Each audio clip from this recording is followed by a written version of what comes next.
जो सफर की शुरुआत करते हैं वो ही मंजिल को पार करते हैं। एक बार चलने का हौसला रखो, मुसाफिरों का तो रास्ते भी इंतजार करते हैं। मुसाफिरों का तो रास्ते भी इंतजार करते हैं। प्यारे विद्यार्थियों और युवा साथियों, नमस्कार। आज हम बात करेंगे MA previous political science third paper की, जिसका नाम होगा अंतर्राष्ट्रीय राजनीति। मारो उद्देश्य आपकी सफलता, था की सफलता। एमए प्रीवियस राजनीति विज्ञान पेपर तृतीय। समय रहेगा पेपर का 3 घंटे। पूर्णांक होगा 100 नंबर, 100 अंकों का होगा पेपर। सदा खुश रहो, हंसते रहो, मुस्कुराते रहो। ये पेपर होगा 15 मई 2023 को। प्यारे विद्यार्थियों, टाइम टेबल को ध्यान में रखना। 4 ही तो पेपर है जो आपके मई के अंदर है, जो कि आप देखोगे। पहला कब होगा? 1 मई को। दूसरा कब होगा? 8 मई को। तीसरा कब होगा? 15 मई को। तो इस तरीके से प्यारे विद्यार्थियों, पेपर का टाइम टेबल जरूर ध्यान में रखना है। प्रेम से मस्त रहो जी। 2023 ना यार बड़ा ना प्यार बड़ा, जरूरत में जो काम आए वो इंसान बड़ा, वो इंसान बड़ा है। प्यारे विद्यार्थियों, जीवन में इस बात को हमेशा ध्यान में रखना है।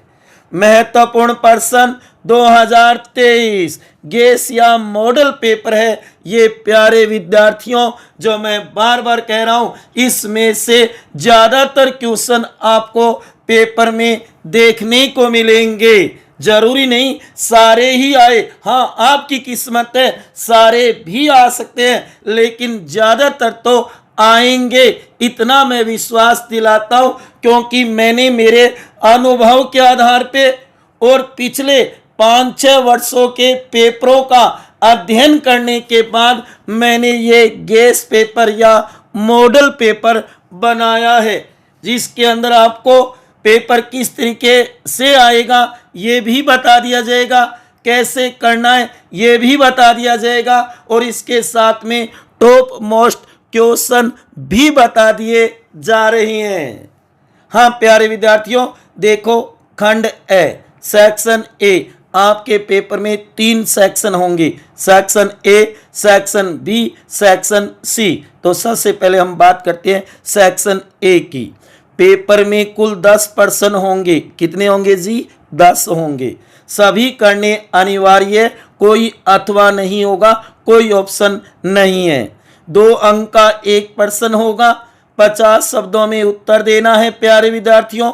10 × 2 = 20 अंक का होगा खंड ए, जिसके अंदर 10 ही क्वेश्चन होंगे। मैंने यहाँ पे छोटे 20 टॉप मोस्ट क्वेश्चन बनाए हैं।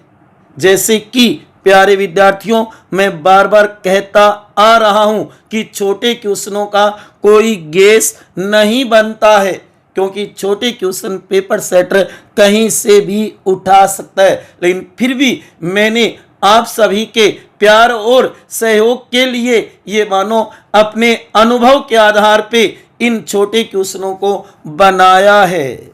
देखो नंबर 1, अंतर्राष्ट्रीय राजनीति क्या है परिभाषित कीजिए। तैयार कर लेना, छोटे क्वेश्चनों में ये क्वेश्चन मिल सकता है आपको। नंबर 2, नाटो क्या है, या फिर इसकी जगह वार्सा पैक्ट या संगठन क्या है, ये पूछा जा सकता है। नंबर 3, संचार सिद्धांत बताइए। नंबर 4, खेल सिद्धांत संक्षेप में समझाइए। नंबर 5, राष्ट्रीय शक्ति क्या है, या फिर इसकी जगह आ सकता है कूटनीति क्या अर्थ बताइए।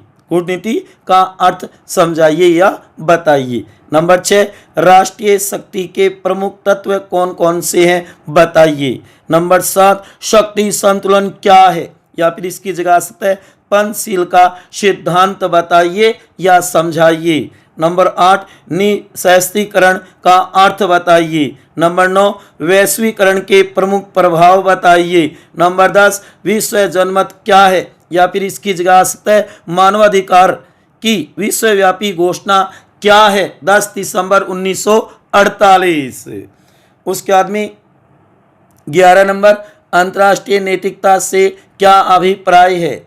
नंबर 12, राजनीतिक युद्ध या फिर इसकी जगह आ सकता है साम्राज्यवाद को परिभाषित करो, या साम्राज्यवाद जैसे कि प्राचीन और नवीन में अंतर भी पूछा जा सकता है।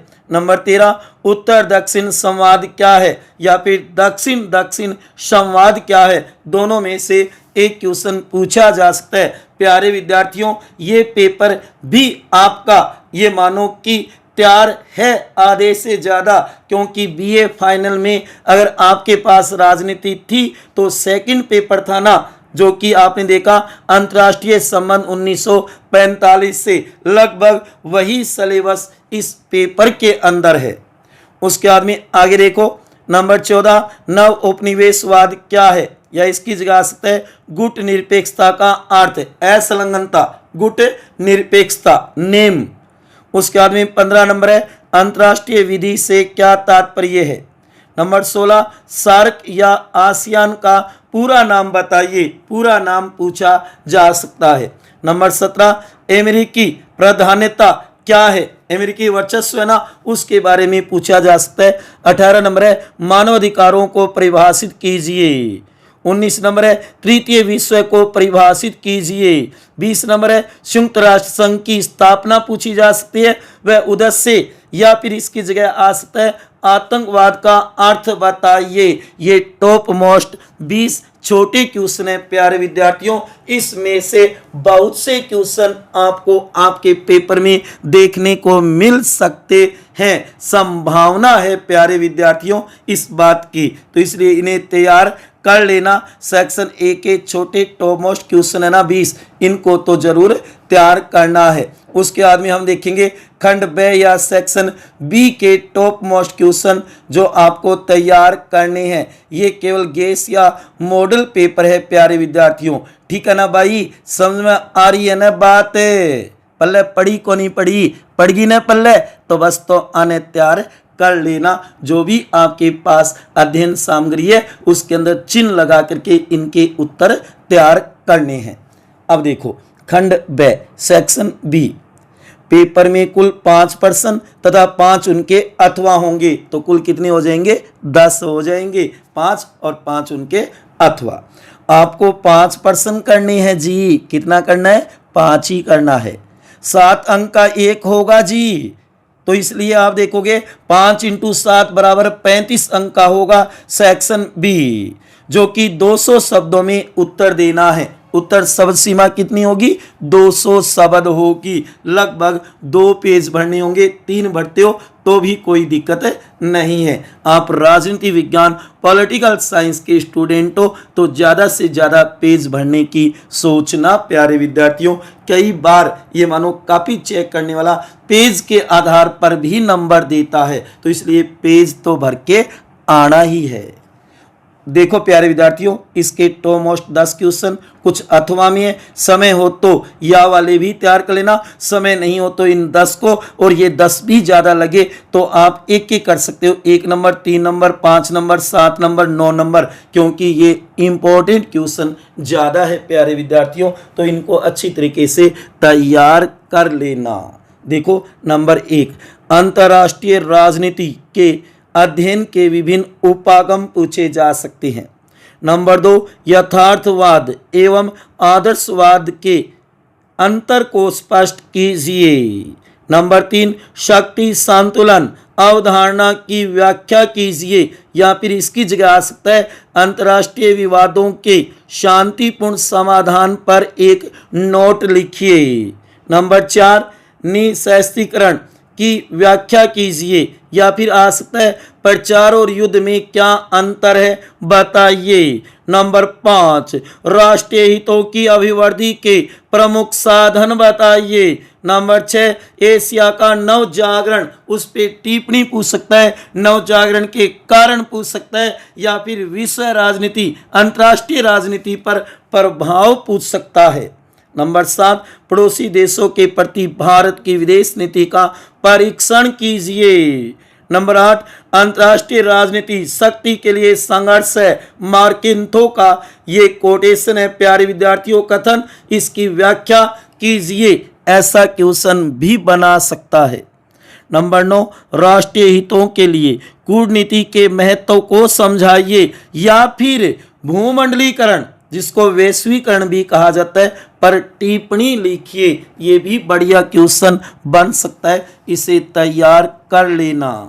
नंबर 10, संयुक्त राष्ट्र संघ यूएनओ की सुरक्षा परिषद के संगठन व भूमिका, चाहे वो महासभा हो, सुरक्षा परिषद हो, ये दो ही तो महत्वपूर्ण अंग हैं यूएनओ के, तो उनका संगठन भूमिका कार्य पूछे जा सकते हैं, जो कि बीए फाइनल में आपने तैयार किए थे। या फिर इसकी जगह बनाया जा सकता है एक ध्रुवीय विश्व व्यवस्था में यूएनओ की भूमिका। सीधी सी बात है, विश्व शांति में यूएनओ की भूमिका या उसकी उपलब्धियां, सफलता असफलता पूछी जा सकती है। प्यारे विद्यार्थियों, यही कहना चाहूँगा, जिसने समय को मान दिया उसने खुद को पहचान लिया। जिसने समय को मान दिया, समय के अकॉर्डिंग आप चलोगे तो अपने आप को पहचान लोगे। अब देखो प्यारे विद्यार्थियों, खंड से या सेक्शन सी, ये अति महत्वपूर्ण है क्योंकि इसके अंदर निबंधात्मक क्वेश्चन आएंगे, बड़े क्वेश्चन आएंगे और ज़्यादा नंबर के भी होंगे, क्योंकि 15 नंबर का एक क्वेश्चन होगा जी। खंड से सेक्शन सी पेपर में कुल 5 प्रश्न होंगे जी। कितने होंगे जी? 5 होंगे। आपको कोई 3 प्रश्न करने हैं, उन 5 में से प्रत्येक यूनिट में से 5 है, उनमें से आपको केवल 3 चुनने हैं जो आपको ज़्यादा आते हैं, जिनको आप अच्छी तरीके से लिख सकते हो। तो कोई भी 3 प्रश्न करने हैं। 15 अंक का एक प्रश्न होगा, 500 शब्दों में उत्तर देना है। उत्तर शब्द सीमा कितनी होगी? 500 शब्द। निबंधात्मक 5 पेज भरने होंगे लाडी, और 5 की जगह 6-7 भी भरोगे तो बहुत बढ़िया होगा जी। 5 से कम नहीं, ऊपर 1-2 कर सकते हो समय का ध्यान रखते हुए। 3 × 15 बराबर 45 अंक का होगा आपका सेक्शन सी। याद रखना इस बात को। तो देखो इसमें मैंने 5 क्वेश्चन कुछ अथवा में भी बनाई हैं, समय हो तो उनको भी देख लेना। और ये बात भी ध्यान में रखना कि सेक्शन बी वाले सी में आ सकते हैं, सी वाले बी में भी आ सकते हैं। लैंग्वेज एक ही होगी, लेकिन आपको उत्तर लिखते समय शब्द सीमा ध्यान में रखनी है कि सेक्शन बी में आए तो 200 शब्दों में ही उत्तर बताना है, और सेक्शन सी में आए तो 500 शब्दों तक उत्तर करना है। देखो क्वेश्चन टॉप मोस्ट बड़े क्वेश्चन। नंबर 1, अंतर्राष्ट्रीय राजनीति के अर्थ को समझाइए तथा इसका क्षेत्र व विषय वस्तु की विवेचना कीजिए। तैयार कर लेना, अति महत्वपूर्ण क्वेश्चन है, वेरी वेरी मोस्ट इंपॉर्टेंट। अगर प्यारे विद्यार्थियों खुदा न खास्ता ये नहीं आता है तो इसकी जगह ये बनाया जा सकता है। या मार्गेंथाउ जो अंतर्राष्ट्रीय राजनीति का बहुत ही महत्वपूर्ण विद्वान विचारक माना जाता है, मार्गेंथाउ के राजनीतिक यथार्थवाद सिद्धांत का आलोचनात्मक परीक्षण कीजिए। ये भी बढ़िया क्वेश्चन है। हाँ, ये जरूर है कि ये आपका बीए में नहीं पढ़ा हुआ है, क्योंकि पहली यूनिट के अंदर आप जो देखोगे मार्गेंथाउ का यथार्थवाद है, आदर्शवाद है, इसके अलावा कुछ महत्वपूर्ण सिद्धांत है, ये बीए में नहीं थे प्यारे विद्यार्थियों। जैसे संचार सिद्धांत है, खेल सिद्धांत है, व्यवस्था सिद्धांत है। तो कहने का मतलब यही है कि ये आपके लिए थोड़ा नया हो सकता है, लेकिन पढ़ोगे तो कोई भी ये मानो हार्ड नहीं है। उसके बाद में नंबर 2, राष्ट्रीय शक्ति की अवधारणा एवं तत्वों की चर्चा। या फिर इसकी जगह आ सकता है राजनीतिक युद्ध से आप क्या समझते हैं, प्रचार व युद्ध की भूमिका बताइए राष्ट्रीय अभिवृद्धि के रूप में। नंबर 3, सामूहिक सुरक्षा की अभिवृद्धि में संयुक्त राष्ट्र की भूमिका का वर्णन कीजिए। यूएनओ, संयुक्त राष्ट्र संघ। उसके बाद में देखो आगे नंबर 4, नव औपनिवेशवाद की प्रकृति, कारण एवं प्रभावों की व्याख्या कीजिए। या फिर इसकी जगह आ सकता है अफ्रीका का नवजागरण, क्यों पिछली बार एशिया वाला बड़े में आ चुका है, तो इस बार अफ्रीका के आने की पूरी संभावना है। अफ्रीका का नवजागरण, उसके कारण मान लो, तथा विश्व राजनीति, जिसको अंतर्राष्ट्रीय राजनीति भी कहा जा सकता है, विश्व राजनीति पर इसके प्रभावों की विवेचना कीजिए, प्रभाव बताइए। उसके बाद में देखो नंबर 5, किन्हीं दो पर टिप्पणी। कई बार पेपर सेटर ऐसा क्वेश्चन बना देता है 5 नंबर, और कई बार सीधे 5 नंबर क्वेश्चन बना देता है। सीधे बनाएगा तो भी इन टिप्पणियों में से आएगा, और अगर टिप्पणियां देगा तो ये महत्वपूर्ण टिप्पणियां पूछ सकता है। जैसे कि नंबर 1, गुट निरपेक्षता की प्रासंगिकता पूछी जा सकती है वर्तमान में। नंबर 2, विश्व जनमत पर टिप्पणी पूछ सकता है। नंबर 3, यूरोप का पुनर्निर्माण, यूरोप का एकीकरण पूछ सकता है। नंबर 4, मानवाधिकारों की अवधारणा पर टिप्पणी पूछ सकता है। नंबर 5, परमाणु नीति, भारत की परमाणु नीति पर भी टिप्पणी आ सकती है, और कई बार इस क्वेश्चन को सीधे भी बना दिया गया है। नंबर 6, वैश्विक आतंकवाद, ये भी महत्वपूर्ण टिप्पणी बना सकता है। तो ये यहाँ पे 6 टिप्पणी है, ये सीधे क्वेश्चन के रूप में भी आ सकती है, और ये मानो कि किन्हीं दो पर टिप्पणी करवा सकता है। हमारा लक्ष्य आपकी सफलता है प्यारे विद्यार्थियों। सदा मुस्कुराते रहो, लक्ष्य ना ओझल हो जाए, मेहनत करता चल, सफलता तुम्हारे कदम चूमेगी, आज नहीं तो कल। आने वाला कल बहुत ही बढ़िया होगा हमारा प्यारे विद्यार्थियों। नोट कृपया ध्यान दे, ये सभी प्रश्न अनुमानित है, गेस या मॉडल पेपर है प्यारे विद्यार्थियों, जो कि मैंने मेरे अनुभव के आधार पर और पिछले 5-6 वर्षों के पेपरों के अध्ययन के बाद ये गेस पेपर या मॉडल पेपर बनाया है, और इसमें से ज़्यादातर क्वेश्चन आपको आपके पेपर में देखने को मिलेंगे अगर आपकी अच्छी किस्मत हुई तो। ठीक है प्यारे विद्यार्थियों, मिलते हैं अगली क्लास में, जो कि एमए प्रीवियस राजनीति विज्ञान का चौथा पेपर, 4th पेपर होगा ना, जिसका नाम लोक प्रशासन सिद्धांत और व्यवहार, उसके गेस या मॉडल पेपर के साथ। तब तक हंसते रहिए, मुस्कुराते रहिए, प्रेम से मस्त रहिए, अपने लिए और अपनों के लिए। मेरी तरफ से आप सभी को बेस्ट ऑफ लक। आपका पेपर बहुत ही बढ़िया जाए। पेपर में अच्छा लिखना प्यारे विद्यार्थियों, सुंदर भी लिखना और जल्दी भी लिखना। ठीक है प्यारे विद्यार्थियों, एक बात और कहना चाहूँगा, अगर ये गेस पेपर, ये मॉडल पेपर, ये वीडियो अगर आपको अच्छा लगे तो इसे ज़्यादा से ज़्यादा शेयर करना और लाइक करना तो मत भूलना। ठीक है प्यारे विद्यार्थियों, इसी के साथ जय हिंद, जय भारत।